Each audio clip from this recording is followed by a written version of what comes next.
Parade ground లో రేపు జరిగే ఇందిరా మహిళా శక్తి సభకు అన్ని ఏర్పాట్లు పూర్తి చేశారు. ఈ సభ నుంచి సీఎం రేవంత్ రెడ్డి మహిళల కోసం మరిన్ని పథకాలు ప్రారంభిస్తారు. సభ ఏర్పాట్లు, సీఎం ప్రారంభించే పథకాలపై మరిన్ని వివరాలు మా ప్రతినిధి నరసింహరావు అందిస్తారు.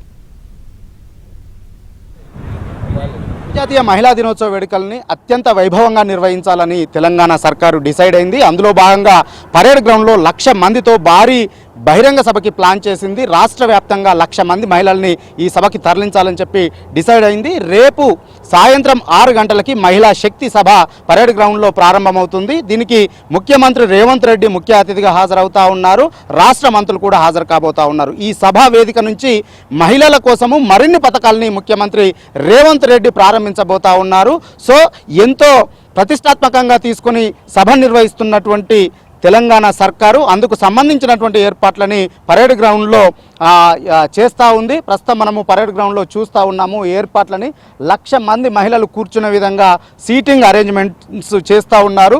ప్రతి మండలం నుంచి మహిళా సంఘాలకు సంబంధించినటువంటి మహిళలు రాబోతా ఉన్నారు. అందుకు సంబంధించినటువంటి ఏర్పాట్లకు కూడా చేశారు. రవాణా సౌకర్యాలని కల్పిస్తూ అందుకు సంబంధించినటువంటి ఏర్పాట్లను కూడా ఇప్పటికే చేశారు. సో రేపు రాష్ట్ర వ్యాప్తంగా ఉన్నటువంటి మహిళా సంఘాల ప్రతినిధులంతా కూడా దాదాపుగా 1,00,000 మంది ఈ సభకు వస్తారని చెప్పి ప్రభుత్వం అంచనా వేస్తూ ఉంది.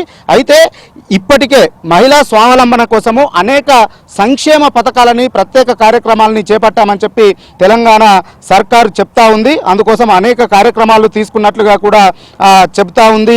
కొన్ని కార్యక్రమాలని ప్రకటించింది. సో అందులో ప్రధానంగా 2,25,110 సూక్ష్మ మధ్య తరహా సంస్థలను ఏర్పాటు చేసినట్లుగా చెప్తా ఉన్నారు. మహిళా సంఘాలకి ఇప్పటికే కాంగ్రెస్ ప్రభుత్వం వచ్చిన తర్వాత 21,632 కోట్ల రుణాలను ఇచ్చామనేటువంటి మాట చెప్తా ఉంది. అంతేకాకుండా మహిళా సంఘాలకు సంబంధించి ఇందిరా మహిళా శక్తి భవనాల నిర్మాణాన్ని చేపట్టాము అని చెప్తా ఉన్నారు. 110 కోట్లను అందుకోసము వెచ్చించి 22 జిల్లాల్లో ఆ భవన నిర్మాణ కార్యక్రమాలు వేగంగా జరుగుతున్నాయి. వాటితో పాటుగా రాష్ట్ర వ్యాప్తంగా ఇప్పటికే 214 ఇందిరా మహిళా శక్తి క్యాంటీన్లను కూడా ఏర్పాటు చేశారు. అవన్నీ కూడా కొనసాగుతూ ఉన్నాయి. వీటితో పాటుగా మాదాపూర్లోని శిల్పారామంలో 9 కోట్లతో ఇందిరా మహిళా శక్తి బజార్ను కూడా కాంగ్రెస్ సర్కార్ వచ్చిన తర్వాత ప్రారంభించారు. మహిళా సంఘాలకు పాఠశాల యూనిఫామ్లు కుట్టేటువంటి పనిని కూడా అప్పగించి మహిళా సంఘాలకి తద్వారా 30 కోట్ల ఆదాయం చేకూర్చేటువంటి పనులకు శ్రీకారము చుట్టారు. అంతేకాకుండా ప్రభుత్వ పాఠశాలల్లో మహిళా సంఘాల ద్వారా అమ్మ ఆదర్శ పాఠశాల కమిటీలను ఏర్పాటు చేయడంతో పాటుగా 634 కోట్ల విలువ గల ఆదర్శ పాఠశాలల ఆధ్వర్యంలో, అమ్మ ఆదర్శ పాఠశాలల ఆధ్వర్యంలో 23,701 పనులని చేసినట్లుగా రేవంత్ రెడ్డి సర్కార్ చెప్తా ఉన్నది. మహిళా సంఘాల చేత బస్సులను కొనుగోలు చేపించి, ప్రభుత్వం షూరిటీ ఇచ్చి బస్సుల్ని కొనుగోలు చేపించి వాటికి ఆర్టీసీకి అద్దె ఇచ్చి మహిళా సంఘాలని బలోపేతం చేస్తామని చెప్పి ప్రకటించింది. అందులో భాగంగా రేపు వాటిని ప్రారంభించబోతా ఉన్నారు. మొదటి విడతగా 50 బస్సుల్ని ముఖ్యమంత్రి చేతుల మీదుగా ప్రారంభించబోతా ఉన్నారు.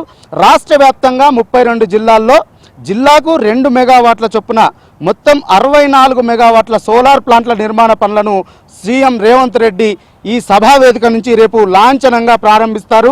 బీపీఎల్, హెచ్పిసిఎల్, ఐఓసిఎల్ వంటి కంపెనీలతో రేపు ఇదే పరేడ్ గ్రౌండ్లోని సభా వేదిక పైన ఆ కంపెనీలతో ప్రభుత్వం ఒప్పందాలు చేసుకోబోతుంది.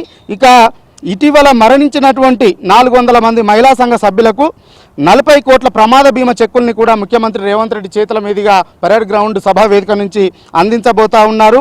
రేపు రాబోయేటువంటి ఏడాదిలో మహిళల కోసము ఏం చేయబోతుంది ఈ సర్కార్ అనేటువంటి ఒక డాక్యుమెంట్ని కూడా ముఖ్యమంత్రి రేవంత్ రెడ్డి ఇదే పరేడ్ గ్రౌండ్ వేదిక నుంచి విడుదల చేయబోతా ఉన్నారు. వీడియో జర్నలిస్ట్ అనిల్తో నరసింహరావు, ఏబిఎన్ ఆంధ్రజ్యోతి, హైదరాబాద్.